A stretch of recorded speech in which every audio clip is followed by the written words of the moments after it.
So good afternoon, everyone. Welcome to our monthly International Development and Innovation Seminar series at the Open University. I'm Emily Rutledge. I'm head of the Economics discipline and senior lecturer here at the OU, and I'm an applied economist focusing on the Gulf Cooperation Council states.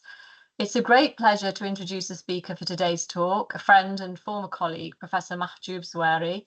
Mahjoob is a professor in contemporary politics and history of the Middle East at Qatar University. He's also a visiting professor at the University of Michigan, and his primary research focus is on Iran and the Gulf region. Mahjoob was the director of the Gulf Studies Center at Qatar University from 2018 to 2024, and prior to that, the head of humanities from 2011 to 2016. Before joining Qatar University in 2010, Mahjoob was senior researcher in Middle East politics and Iran at the Center for Strategic Studies, University of Jordan. From 2003 to 2006, he was a research fellow and then director of the Center for Iranian Studies at the Institute for Middle Eastern and Islamic Studies at Durham University.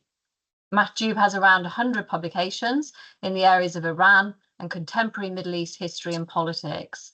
In addition to Arabic, he is fluent in Farsi and English. Mahjoob is the founder and editor of the Journal of Gulf Studies, published by Intellect, and the editor of a Routledge book series on the contemporary Gulf states. Today, Mahjoob is going to be discussing Iranian-Arab relations in the aftermath of 7 October and the new dynamics in the region. Before I hand over to Mahjoob, there are just a couple of housekeeping notices to remind you of. First of all, the seminar is being video recorded and will be available to watch on the Open University Faculty of Arts and Social Science YouTube channel in about a week's time. So if you don't want to be featured, you can ask questions in the Q&A chat and remember to ask to remain anonymous. Secondly, you'll have a chance to ask questions, of course, after the presentation. We also encourage you to use the chat to post questions as Mahjoob is presenting. And you are automatically muted and your cameras are turned off. Once we get to the Q&A, we'll give you permission to access the mic and camera so you can raise your hands and ask a question yourself. If you aren't already, then please do follow us on X, and Craig is going to be posting the link in the chat now, hopefully. So without further ado, I'll now hand over to our guest speaker. Welcome, Mahjoob. Thank you so much, Emily. It's a pleasure to be with you this afternoon. Thank you to Greg for the invitation. It's my pleasure to be hosted by Open University, and I hope the discussion and the points I will be raising will help in understanding some of the ongoing developments in the Middle East region. The issue or the topic I will be basically focusing on is the Arab-Iranian relations, with more focus on the aftermath of 7th of October, which I argue this event has brought a lot of dynamics to the region.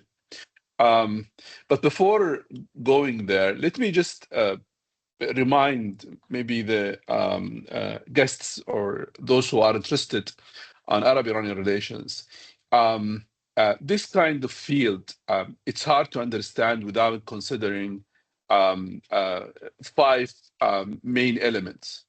The first one is the geographic as influence. Arab and Iranians are neighbor. Historically, Iranians did know the Arabs through the Arabian Peninsula, and when Islam basically came and the Iranian accepted Islam, it came from Arabian Peninsula. So basically, there is an early communication and interaction between Arabs and the Iranians. And the geography also applies on the situation between Iraq and Iran as well. Iraq was also another bridge between Arabs and Iranians. The terminology Arabs, according to the Iranians, it means Arabian Peninsula societies. The people in the Arabian Peninsula, what's so-called today Saudi Arabia and other Arab Gulf states. So that is in the backyard of their brain. That's what does it mean when you talk about Arabs. The other element, which is historical milestone, there's a huge, I would say, events developed with an important historical milestones that Arabs did influence Iran. The first one after Iran converted to Islam, and basically Iranians moved from Zoroastrian to Islam, majority of Iranians. And the second milestone when the Arabian language letters, replaced the Persian old language, which now there is a 28 Arabic basically letter used in the also called modern Farsi. And the third important milestone, it is when Iran converted to 12 Imam Shiism. They converted through the Arab ulama or scholars from Lebanon, what's so-called Jabal Amr in Lebanon, and Eastern Arabian Peninsula, the area called Al-Hisa and Al-Qatif, and Bahrain. Under Safavid time, those scholars brought to Iran in 1506, and they contributed to the Shiitization of Iran. And this link also to the religious and doctrinal roles, basically, and communication between Sunni and Shia issue, which basically has a long history. And the fourth element is nation state. The Iranians basically they have the image of Arabs in the Arabian Peninsula, but in modern time they have the image of nation state. The Arab states, Arab leaders, Arab governments that became independent. Most of them post the Second World War or pre that a little bit, a few years. So, so the image of Arabs in the Iranian mind is actually that old image, the Arabian Peninsula image, and the modern image is the Arabs after they establish a nation state, and that itself brought a new dynamics as well. Of course, the important element as well, it's the role of external players. And here we talk about basically modern time. It is the United States, Soviet Union pre-1989, and European nations, European countries as well, and their impact on the dynamic between Arabs and the Iranian states. And here we see different dynamics basically between the Pahlavis and basically the Islamic Republic. If you look at the political geographic influence, you can see that the connectivity between the two nations, and you can imagine what I was talking about, and how this kind of connectivity was made because of the geography, whether the nature geography and natural geography, or actually the human geography, brought the two nations together. And also contributed to create narratives about each other. And that narrative, basically, not necessarily all of it positive, but there is a narrative between the two nations, sometimes complaining, sometimes blaming, sometimes being proud. And this is a long story between the two nations.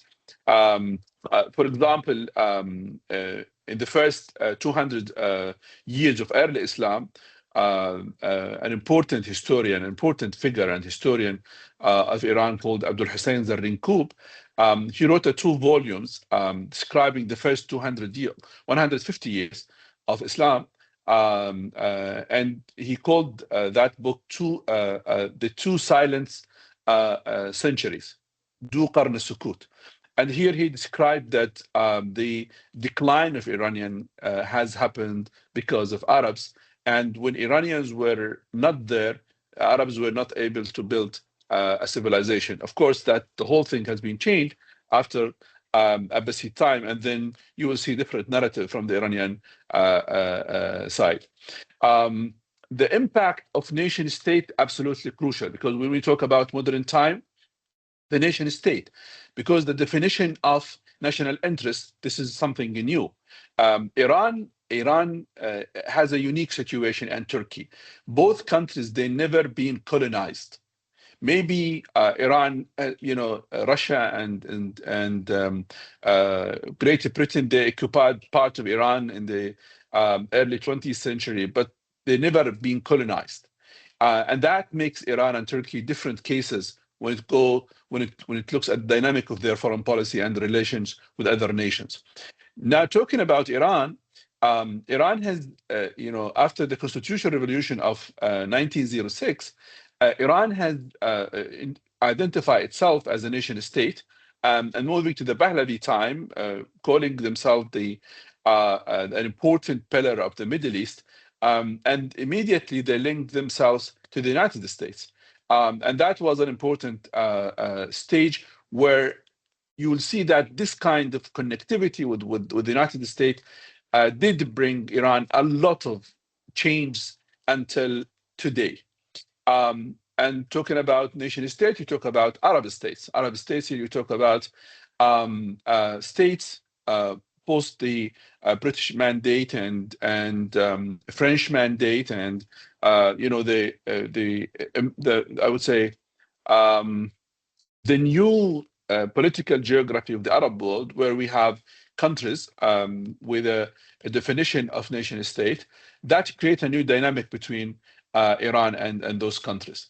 Of course, the more you are distant from Iran, the dynamic will be different. The more you're close to Iran geographically, your relations with Iran will be also different. So Iraq was at the center of the dynamics. Arabian Peninsula, or what's so-called today GCC, also at the center of Arabian at these kind of dynamics. Post Islamic Revolution, Lebanon and Syria, they become at the center of this dynamics. So the nation-state influence is crucial to understand the dynamic of Arab-Iranian relations. And until today, we see this kind of influence and impact on the dynamics between Iran and different Arab states. Let me look at with you to what are called the 6 dynamics from Pahlavi to the Islamic Republic in the context of the Arab-Iranian relation. The first dynamic is the Arab-Israeli conflict. The Pahlavi regime has decided to recognize Israel in 1949. And basically that brought Iran distant, or made Iran distant from Arab nation. At that time, Arabs basically did not recognize Israel. And that itself an important development, because there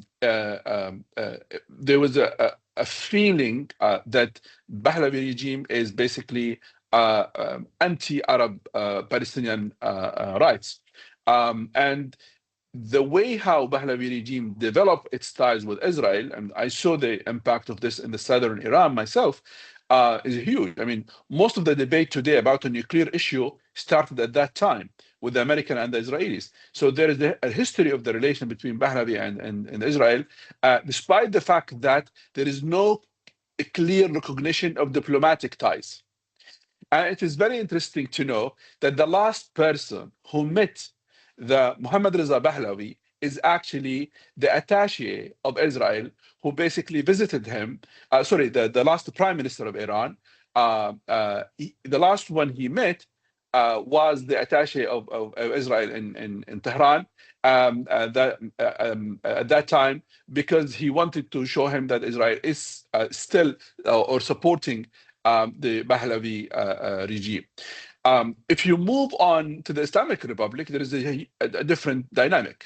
Basically, Iran switch off absolutely and become the enemy of Israel. They shut down the what's so-called the embassy, and they basically gave it to the Palestinians. And today, the Palestinian embassy in the same building in a street called Palestine Street, close to Tehran University. And Arab-Israeli conflict has become the center of the crisis of relations between Arab and the Iranians since 1978. And we can talk about, what happened in Lebanon, what happened in Syria, the talk about, fighting Israel, or what's so-called the resistance, and all of this coming within this kind of dynamic. Iran has decided that they are supporting the oppressive people, and this applies on Palestinians according to them. And there is a clear article in their constitution talks about it, and they do follow the foreign policy based on that Article 4 from their constitution. That's the first dynamic, which basically still has impact until today when it comes to the Arab-Iranian relations. The second dynamic is the emerging of sectarianism. And until 1978, there is no debate about sectarianism in the Middle East between Arab and the Iranians. And on the level of, normal people in the Arab world, they had issue with differentiating between Shia and communists, because in Arabic, Shia and Shiu'i, they are similar on how you write them in Arabic. So majority of people, they did not differentiate between Shi'i and Shiu'i, which is communist and Shia, because this issue has not been debated. It's not an important issue.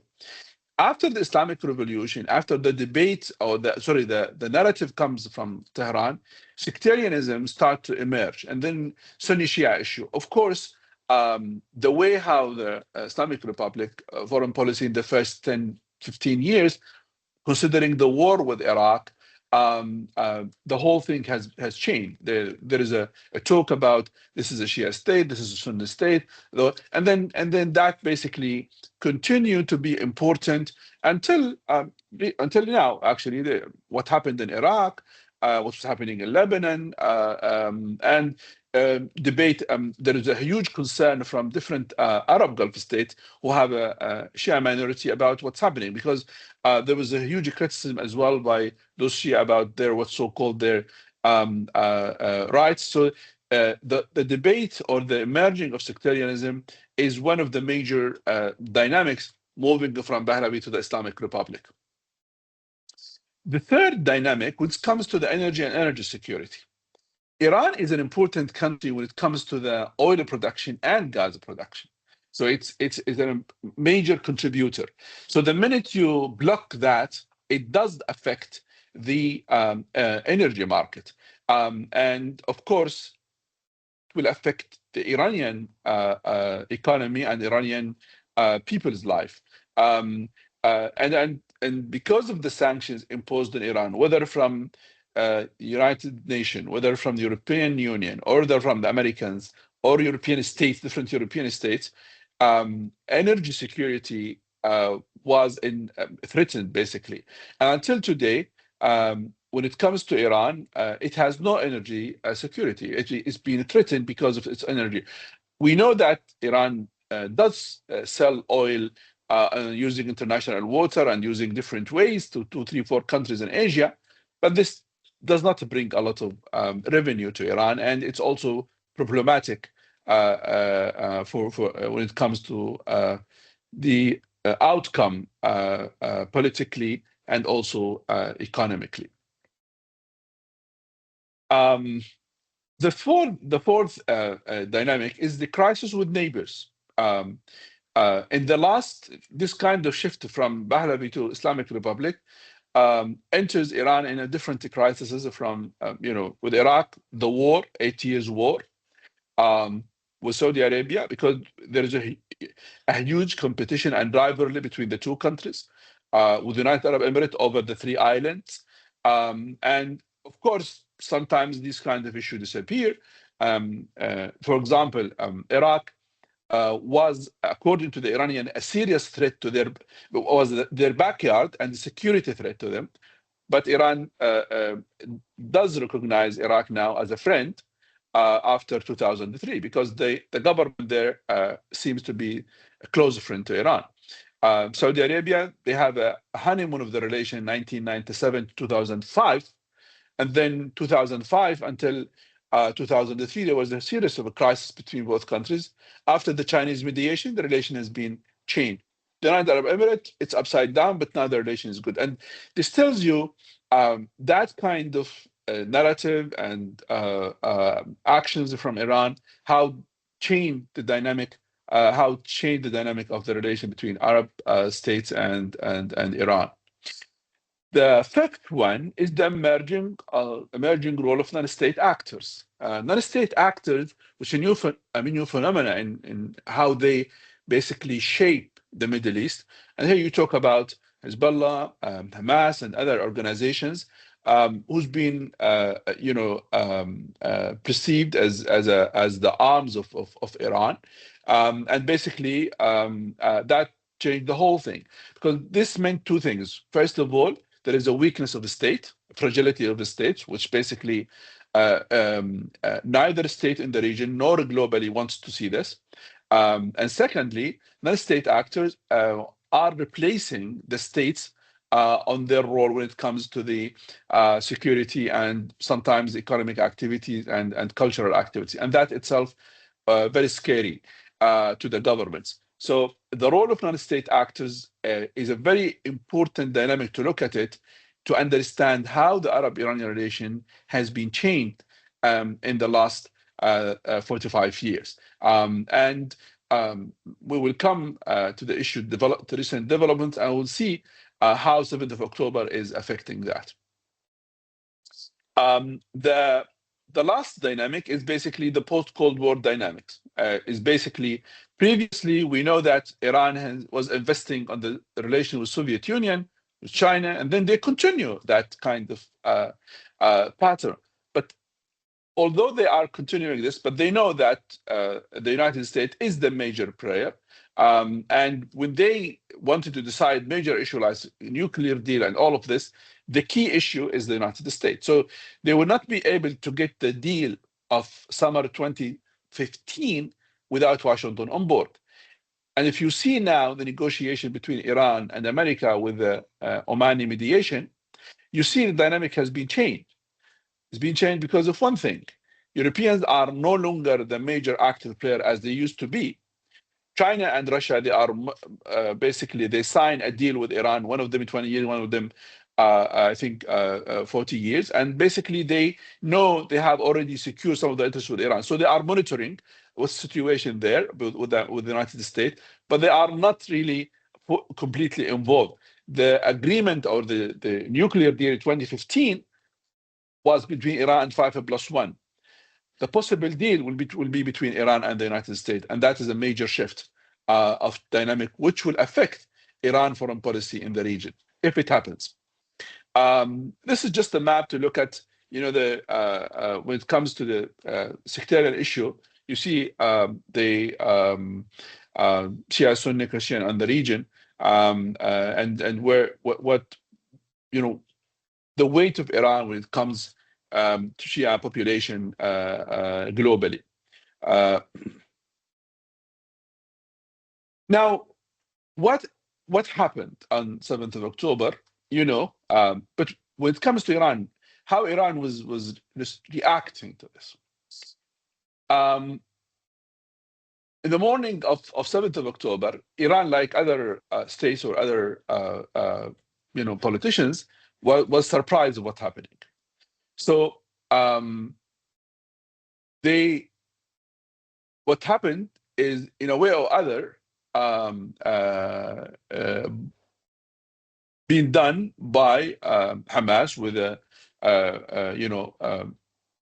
clear plan, and Hamas recognized as a part of what's so-called resistant alliance of Iran, and basically Iran is completely involved.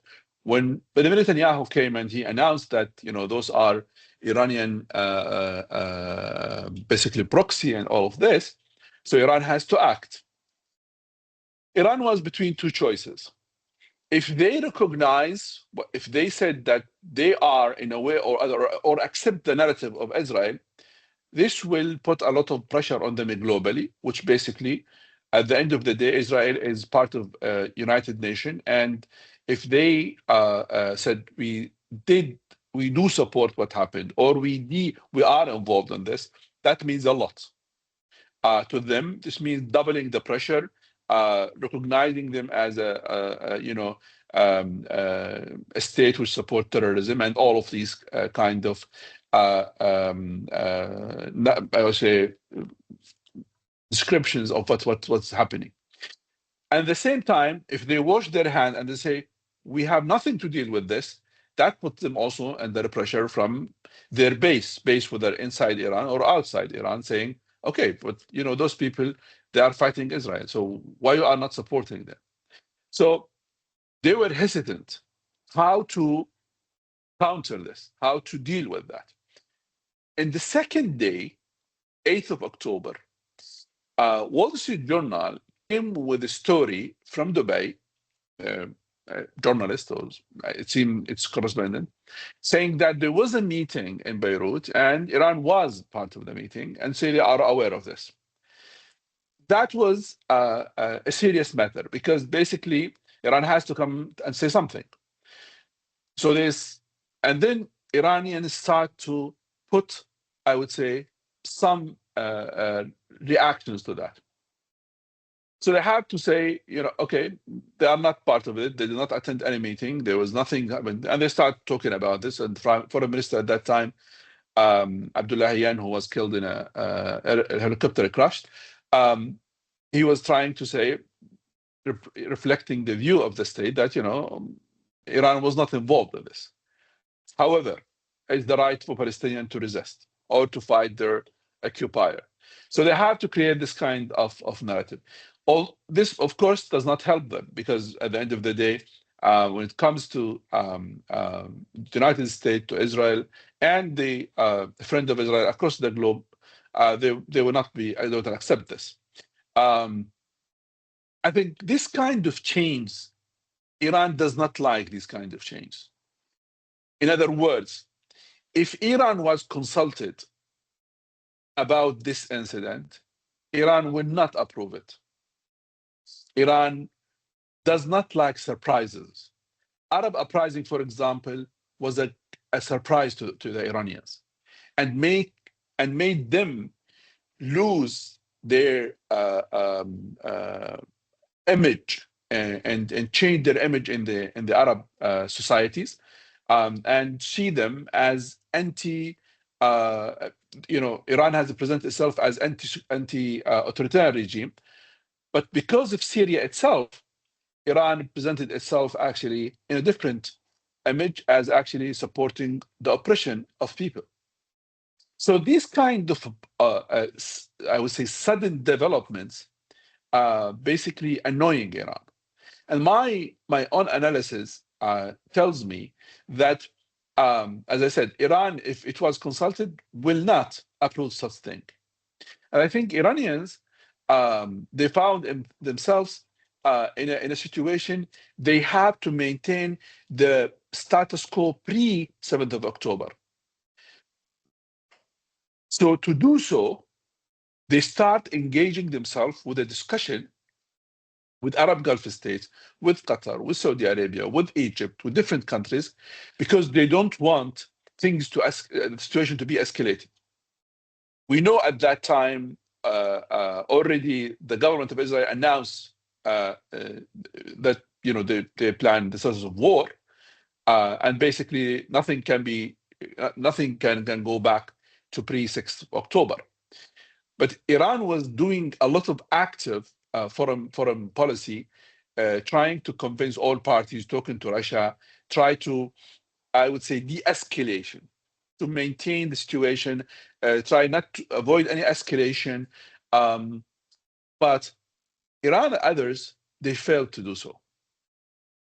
I think Iran looked at 7th of October as a surprise, which Iran was not prepared to. Especially after the killing of Qasem Soleimani in January 2020. Iran has lost a major player who are experienced on how to connect with those players on the ground. So, in other words, 7th of October was not a good news to Iran. That is the assessment I had in the first 2 days, 7th and 8th of October. I did say this on different media interviews.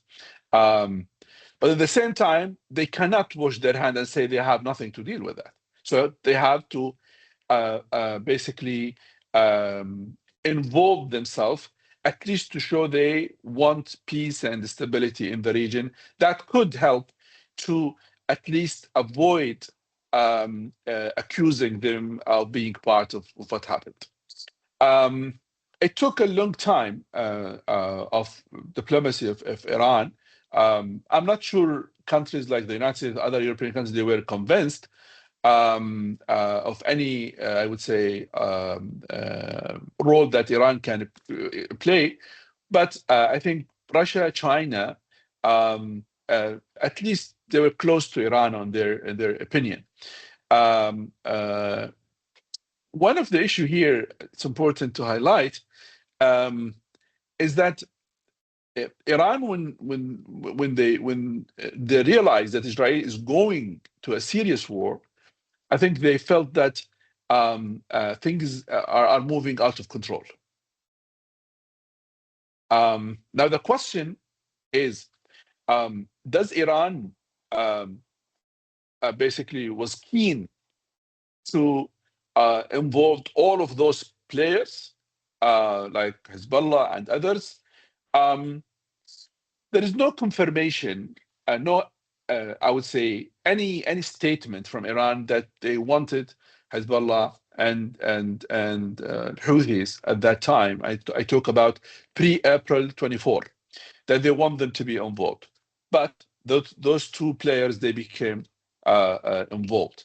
And moving from maintaining the status quo to the other basically strategy, it happened in April 2024. At that time, Iran basically become itself involved in this conflict. Now, between October 23 and April, the war was in Gaza. Hezbollah was involved, starting to attack northern Israel. And then gradually, Houthis, they became involved. Now, those players, they counted on Iran. They basically considered, the arm of Iran, and there's sort of coordination between those players. And of course, we know that Hezbollah called this is a supportive front to Palestinians on Gaza. Now, the minute I would say Israelis attack the consulate of Iran in Syria, and they killed one of the diplomats there, and they completely destroy the consulate. That was a shift where Iran started to basically talking in public that they will retaliate. They will not let this go. That was an important phase. Let me remind you that this is the first time that Israel and Iran, they enter officially in a war status. Before that, there was no clear war. There is something, maybe intelligence war. There is more activities, military activities, intelligence activities, but there's nothing about war like what happened post-April 24. Post-April 24, both countries, they attack each other. And they announce it, they talk about it, and basically this took the whole confrontation and the whole war to a different phase, where basically the war is not between Israel and Palestine and Gaza. It's actually between Israel and between what's so-called the Iran front, as Benjamin Netanyahu calls that.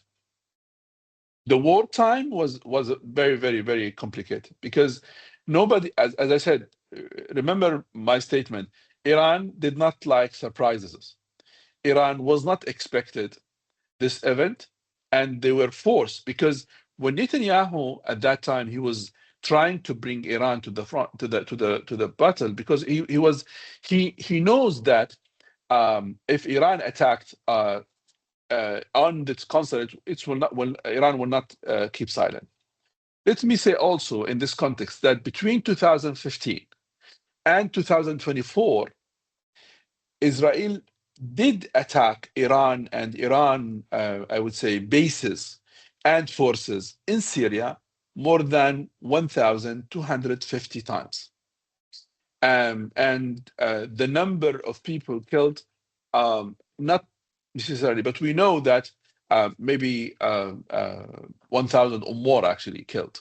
And those people killed in Syria. Why? Because Iran was trying to support Bashar al-Assad at that time, who was weak after the Syrian revolution.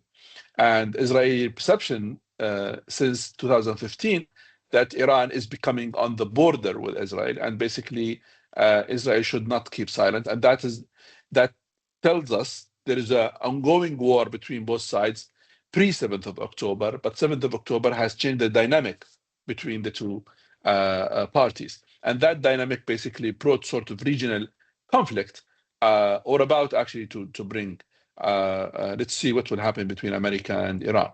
Because still, Benjamin Netanyahu wants to attack the nuclear facilities in Iran.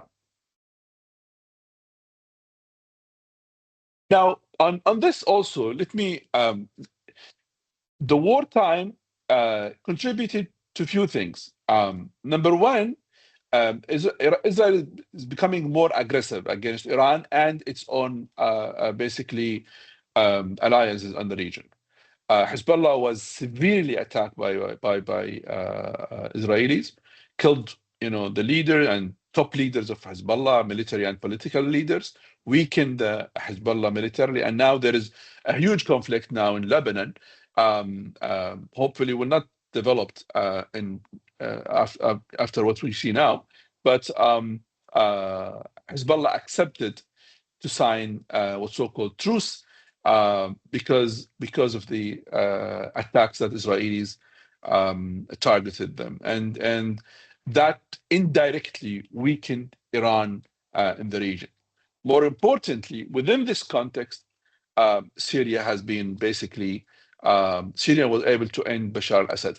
All of this happened in the period, I call it a wartime between Syria, between Iran and Israelis. Now,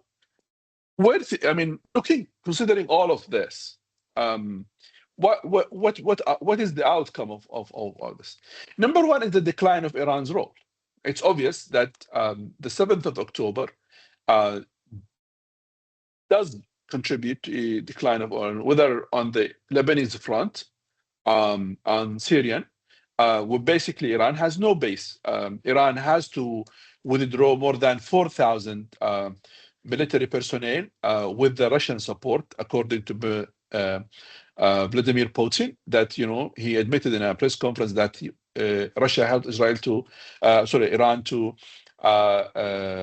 move 4,000 personnel back to Iran. Hezbollah has lost militarily and economically, and also militarily. Its role in Lebanon is not being finalized yet, but it doesn't seem will come back as it was, despite the ongoing fight between the state and Hezbollah. Hezbollah does not want to give up its weapons, and that is the serious now confrontation between the state, which want to have only the weapon with the Lebanese forces, or actually with Hezbollah, and that is now a serious fight between both sides.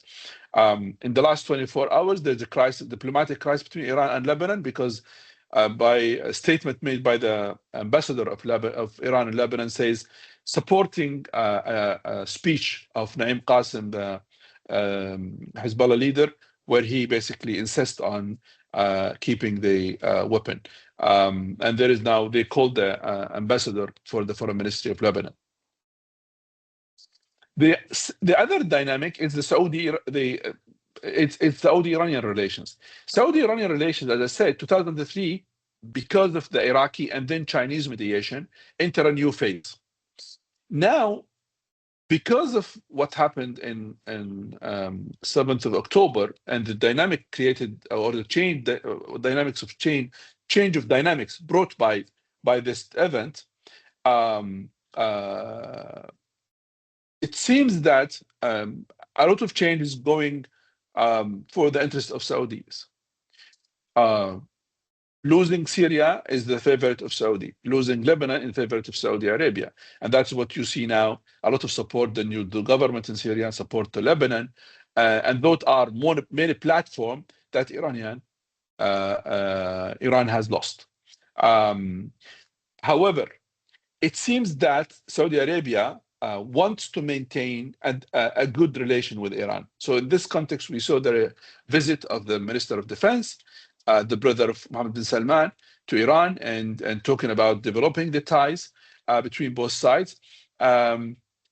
Of course, that absolutely the timing is important, especially looking at the debate or discussion between America and Iran, or negotiation, sorry. So a new dynamic now is developing between Iran and Saudis. I think when it comes to desire for a war, regional, is weak, because a lot of concern about the outcome of the war. We know that Netanyahu is pushing for that, and he's keen of this, but at the same time, other countries, they are not keen, and that to me will push for I would say collaboration to make this negotiation between Iran and America succeeding. And I believe that all countries, because of economic situation, because of political situation, they have no interest to see war, and that helps Iran in this context. Iran, in this I would say chapter of development, they started threatening to change their nuclear doctrine. Of course, this was for 2 months after April 2024, but it did disappear. But that itself, I think, was a message to to the different players that you have to listen, you have to consider the interest of Iran. And I think now, considering the negotiation between Washington and Tehran, and the willingness to get to go to the deal, I think this kind of changing is unlikely to happen.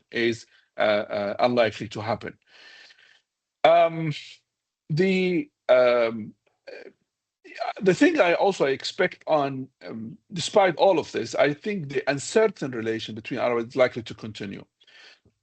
There is a seasons of the relation where sometimes they become good, sometimes bad, sometimes a crisis and the things.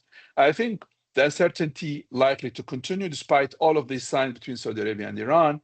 But generally speaking, the way how Iran shaped its foreign policy absolutely is different of how Arab states they formulate their own foreign policy. And it predicted Donald Trump. That also an important issue. We look at it and how Arab-Iranian relation will be influenced. Of course, if there is a deal with Donald Trump, is likely the relations will be positive, will develop, will be less crises between different states and Iran. But if there is no deal, we expect to have a crisis 100%, because the way how some Arab states they have relation with the United States, they will be basically be close to the United States rather than close to Iran. But I have to again to bring to the attention that the desire to the war is very weak in the region, for different reasons. And I think different players will push, even if there is escalation with Iran, to be very, very, very limited. But even this, no one knows what will be the response of Iran. I think Iran now try to situate itself between its nuclear program and regional reshaping. I think Iran believed that they achieved their regional role without a nuclear weapon. So why do they need a nuclear weapon? So basically, that's now they tell the Americans we have no desire to have a nuclear weapon. And I think Iran now is in a situation to relocate itself and try to present itself differently, brand itself differently. And I'm not sure how this will happen. It will change. It needs change of discourse.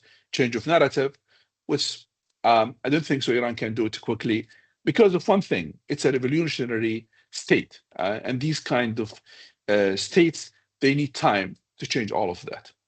I think energy security is an important issue now when it comes to the new dynamics.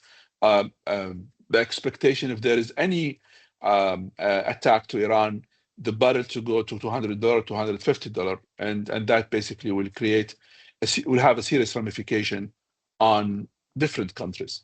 Iran knows this, and Iran try to send messages to different country that if they attacked by the Israelis, they will block Hormuz and they will block Bab el-Mandeb and they will create a great mess in the region and not only in the region, actually outside the region. So that itself will add more, I would say, concern about where things will be heading.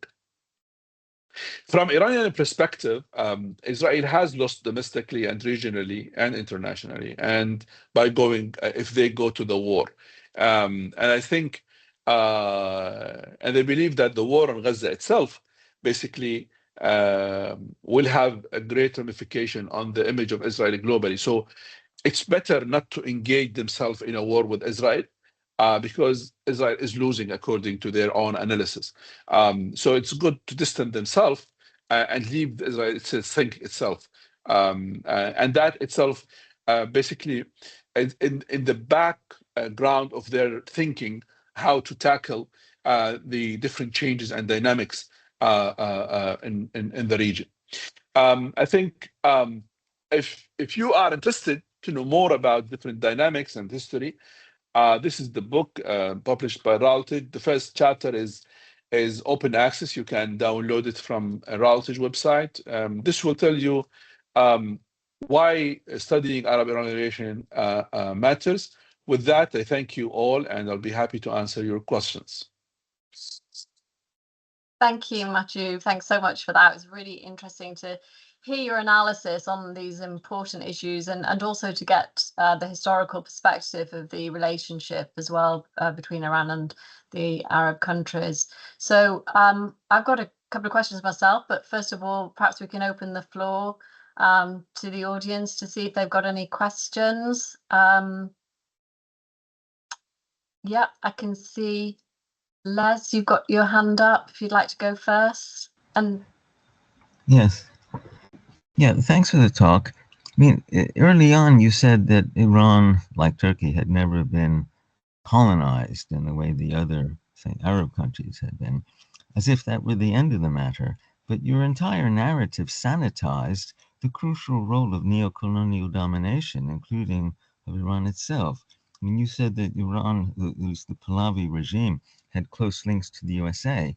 Well, where did those close links come from? They came from a regime that systematically imprisoned and tortured or expelled its dissidents.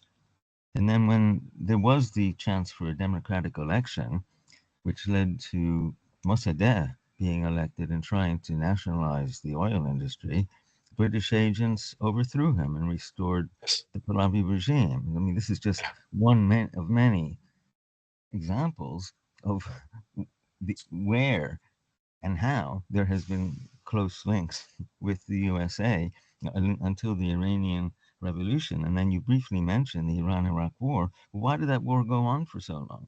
Because the US government financed and encouraged the Iraqi regime to prosecute that war for so long.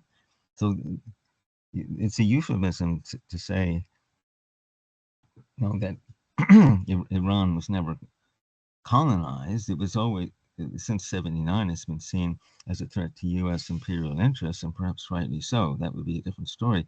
And then when you came to the Gaza conflict since 2023, you referred to the Hamas-Israel war, which of course is the Zionist narrative. It should be called at least the Gaza-Israeli war, or more precisely, Israel's genocide in Gaza. And to call it a proxy war for a conflict between the USA and Iran, it, again, is a Zionist narrative for explaining why that happened. So I'm very disturbed that you're reproducing these hegemonic narratives rather than critically analyzing them. Please explain.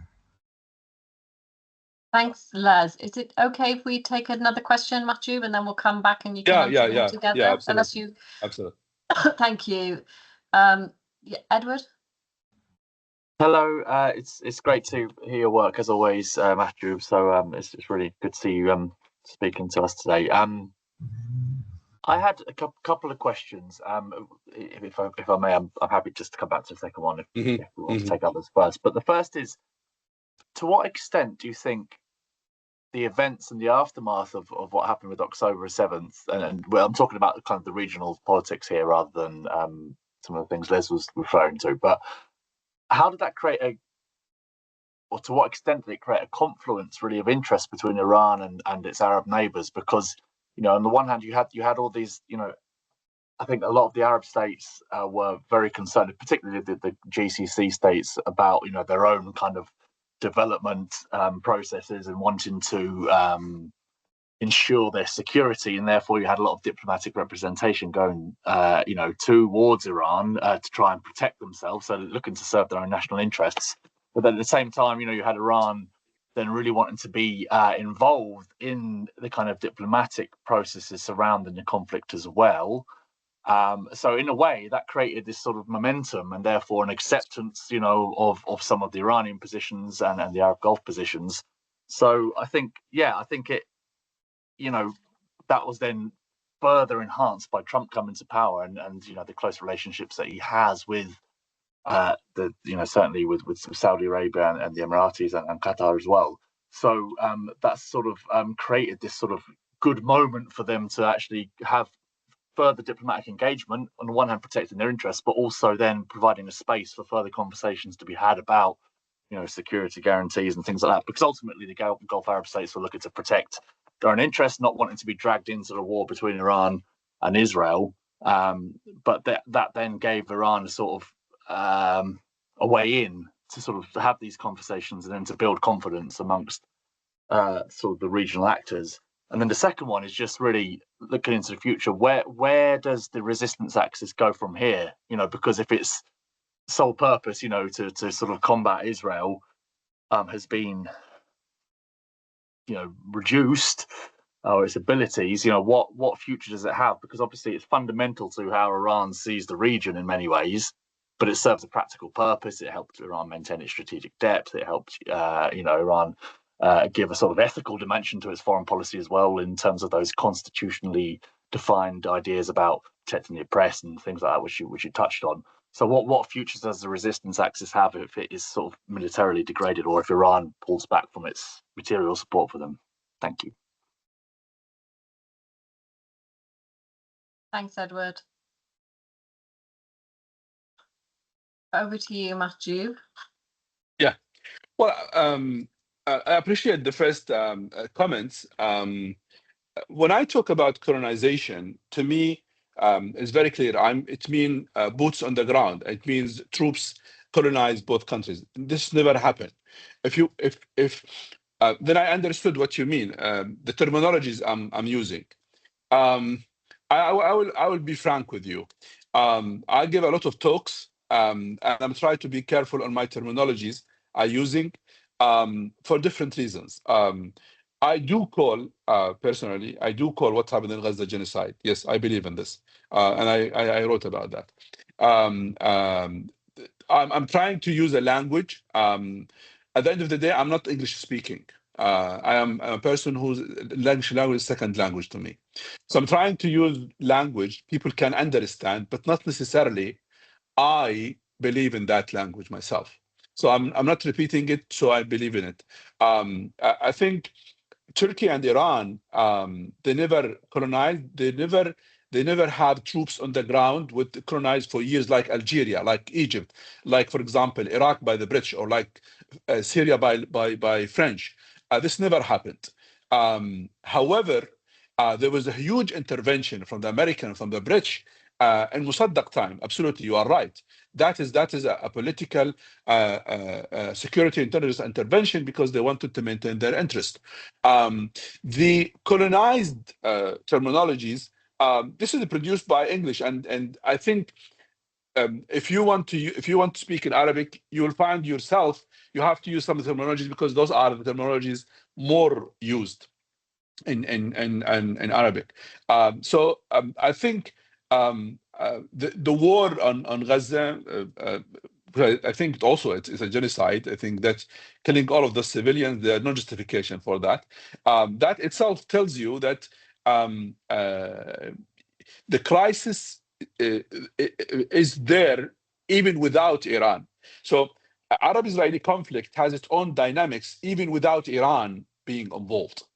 And the kind of relations that the Shah developed with the Americans since 1953, and then it's the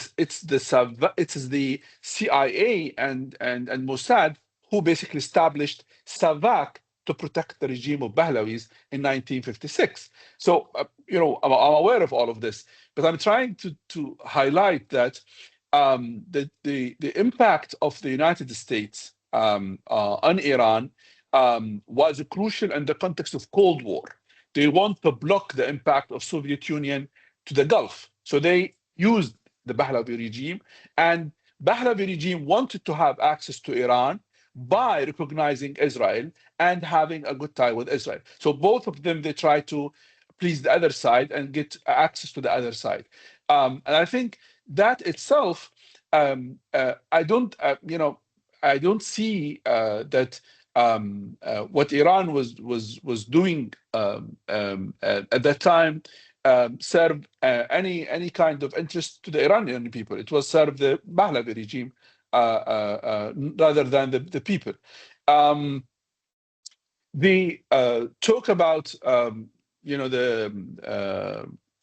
what the impact of 7th of October and the Israel Iran I would say confrontation or war.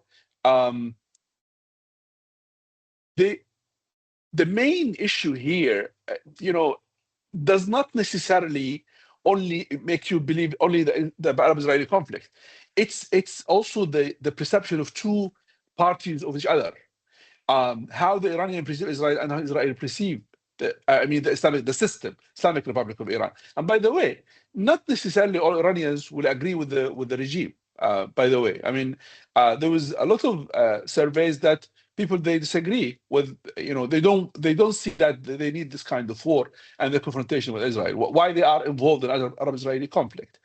So the issue of colonizing and colonization, I was just trying to explain the fact that Iran and Turkey, both, they did not have forces, boots on the ground like other nations. When it comes to terminologies, it's a language issue, but does not reflect, or I'm not actually repeating, I'm trying to using it to make people understand what's happening. At the end of the day, using people they know, you don't need to tell them that what's happening is genocide. People with a good heart, people who basically they have still part of the humanity remain, they will understand what's happening without even teaching them what is the terminology. When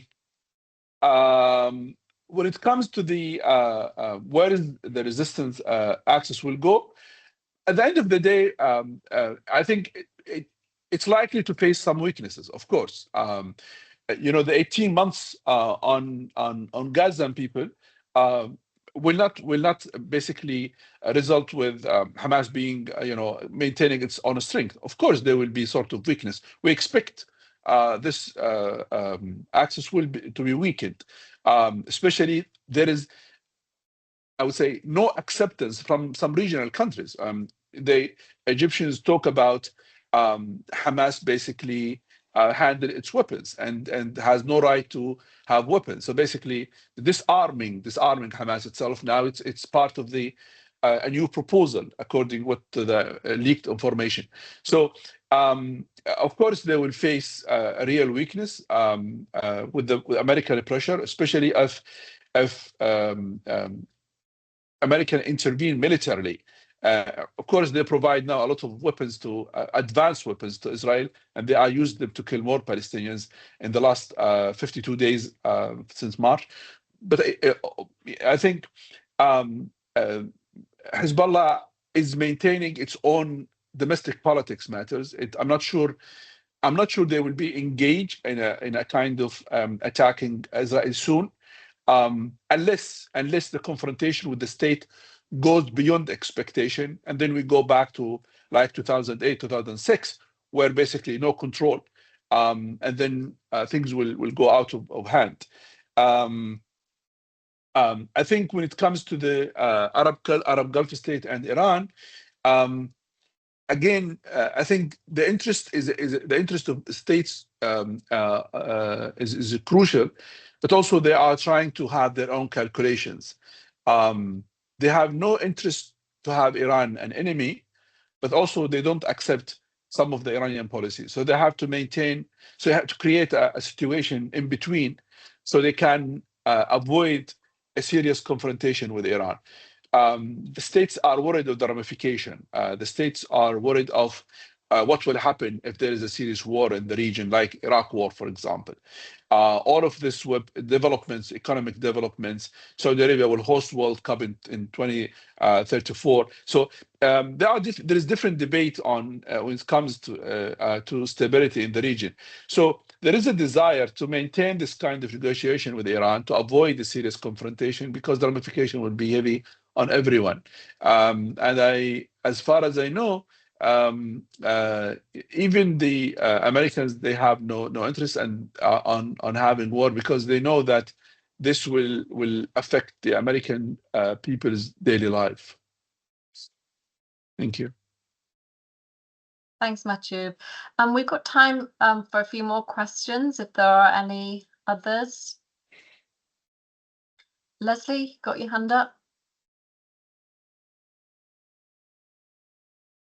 Leslie, would you like to go ahead? It is better with the camera and microphone on. Mahjoob, can I say, first of all, many thanks for a very objective analysis. It is rare, if I may say so, that somebody gives your kind of overview. Now, looking at things historically, the kind of alliances that Qasem Soleimani built up with the Houthis, with Hamas, with Hezbollah, and in other parts of the Middle East, those alliances and that influence are still there. I mean, I don't regard everybody, as the BBC describes, as Iranian proxies. They are alliances and they see events in the Middle East rather similarly. But bearing in mind that yours, if I may say so, is first of all an objective analysis, and if I may say so, not a very customary analysis. First of all, who else shares your view and who else is putting your view forward? The worrying thing to me is that if you have a look at the increasing US arms buildup, and I'm talking about aircraft carriers, I'm talking about stealth bombers, if you look at the increase in American weaponry that's headed towards the Middle East or is already there in the Middle East, and if you have a look at some of the other, well, first of all, have a look at the Israeli potential.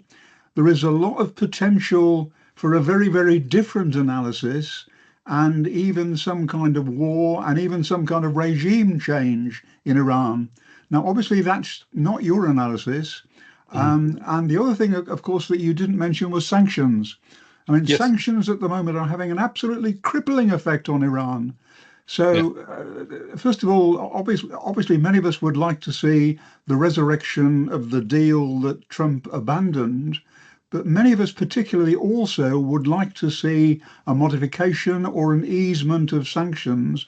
But above all, who else is putting forward your kind of analysis? Thanks, Leslie. Do you want to go ahead or take another question? Yeah. I mean, let's take this question. To be honest, I'm not sure who basically share with me who are basically taking my analysis. What I see, the region enter a phase of change, the Middle East, post 1989, the collapse of the Soviet Union. And I know for a fact that this region is moving toward serious change on the level of states. This is a matter of years. And I have this kind of belief that the war of the war on Iraq 1991, and then the war and terror and its ramification, war in Iraq 2003, and Arab uprisings, and the consequences of Arab uprisings, all of those 5-6 chapters will lead to change, because those dynamics have created, first of all, they force Iran to change. Even if people doesn't see it, Iran has to change its narrative to become more survival. If Arab uprising was not there, Iran will never go to the deal 2015. Never. If Arab uprising was not there, you will not see the situation in Syria like what we saw, or Iraq, or Lebanon, for example, other states. There is a new discourse in Lebanon and Iraq, for example, anti-sectarianism. There is a new generation. They don't believe of sectarianism. They want state without people being afraid or scared because of their identity. Because there is a new dynamics in the region, started in 1990 and is going on. We have witnessed some of the chapters and consequences, and likely to continue. Now, within this, there will be upside down, there will be collapsed, there will be emerging new forces. There will be, like what we saw, the collapse of regime in Egypt, Tunisia, Libya, and now Bashar al-Assad. These are, you have to look at them as under one chapter. These are ramification of the Arab uprising, and how the response and developments are going on and non-stop. So it's important to look at what's happening in the region, not event by event. Look at what happened as a process of change in the region and leading to a major change. And that major change, which basically I would say, some governments will disappear, regimes will change. There will be a different, I would say, thought about citizenship, contract between state and people and society. There will be a different dynamic in many states. The new generations on different countries in the Middle East are changing the situation, including Iran itself. So Iran, economically, and that takes me to the issue of sanction. Of course, the sanction is hitting Iran hard, and Iran. One of the main motivation now to go to this deal with Trump is actually economically, because they believe that if they have a deal with Trump, even easing the economy, the sanctions, trying to engage with the world economically, allowing their oil to be sold, that will bring them some revenue, will help them to fix some of the economic crisis. Having said that, we have to know that this will not solve Iranian economic problems. Iran's economy has not been developed since 45 years. Iran's economy is suffering from major problems on the level of legislation, on the level of taxes, on the level of banking system, engagement with the international community. All of those issues will not be fixed overnight. So I said that, and I say it again. Even if today the sanction has been removed of Iran, Iran will need at least 10 to 20 years to fix its economy, and they make it able to help the people to change their life to the better. And I think that not easy process to happen. So for all of those reasons, we have to look at what's happening in the region under the title of process of change. There are many elements, you have to look at them, and everyone leads to the other one. You cannot separate them. I mean, because if you look, the collapse, the war on Iraq 1991, one of the reasons to the emerging of what so-called terrorist groups. Terrorist group What's so-called, they are involved on 9/11. 9/11 leads to the war in Iraq. War in Iraq leads to the criticism of people of government, leads to the Arab uprising and the fear of governments. Arab uprising is continue as a process of change and never stopped. Even if in other countries where you assume they are quiet, they are not quiet. And I think if I am in a position of being in the government, I will be worried with this kind of silence. I will be really worried, because this is the silence before a storm, I call it. Thank you, Liz, for questions. No, thank you. Thank you. Thanks, Mahjoob. We've got a question in the chat, which I can read out. I'd like to ask, what gives you the optimism that Trump really wants a nuclear deal with Iran that will be respectful to Iran's energy and medical needs through nuclear energy? It was Trump who withdrew from the nuclear deal with Iran in his previous administration. It was Trump who ordered the assassination of Soleimani, and Trump's campaign has been funded by powerful Zionists, and many members of his cabinet and high position are Zionists. Also, Trump wants to break up the BRICS, as he sees it, as a threat to the power of the dollar. So it could be argued that Iran may be the weakest link with Russia, Iran, and China. Lastly, you seem to be brushing off that Gilani and the HTS are stemming from al-Nusra, and when Gilani came to power in Syria, there was 10 million bounty on his head as a wanted terrorist by the US State Department. Can you please explain and give us your views on both points? Well, when it comes to the Trump, I agree. Trump is an unpredicted politician, but he also he's keen to do something that basically put his name in history. One of the major issue here, he wants to tell the Americans that I have done something better than what the Democrats had done.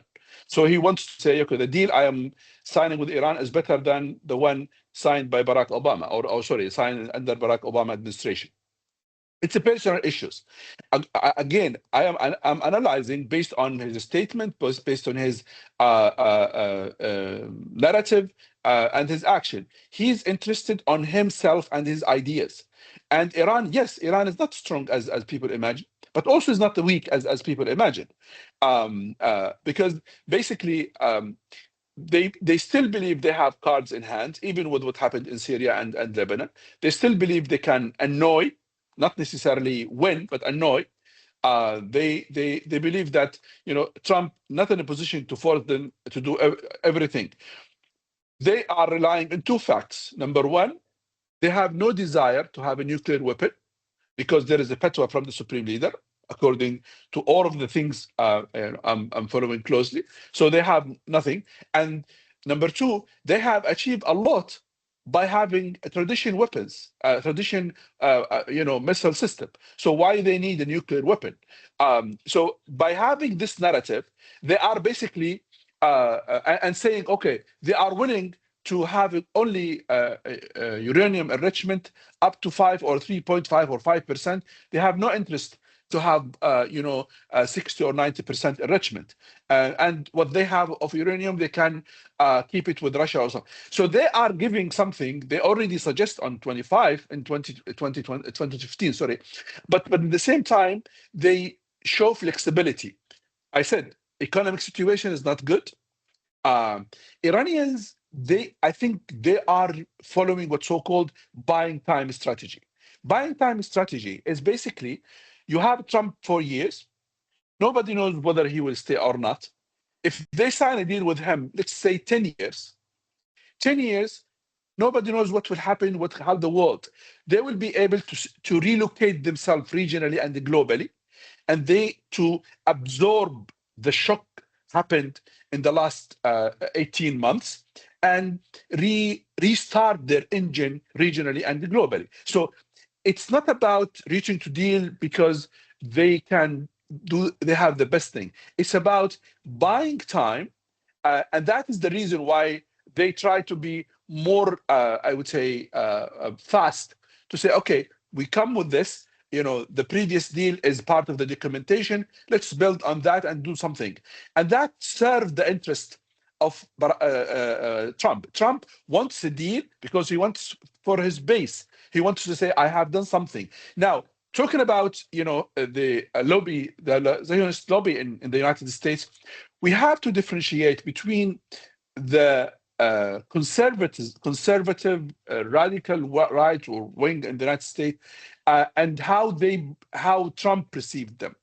Trump not necessarily thinks as the deep state or old school within the conservative school in the United States. He is thinking, I would call, out of the box.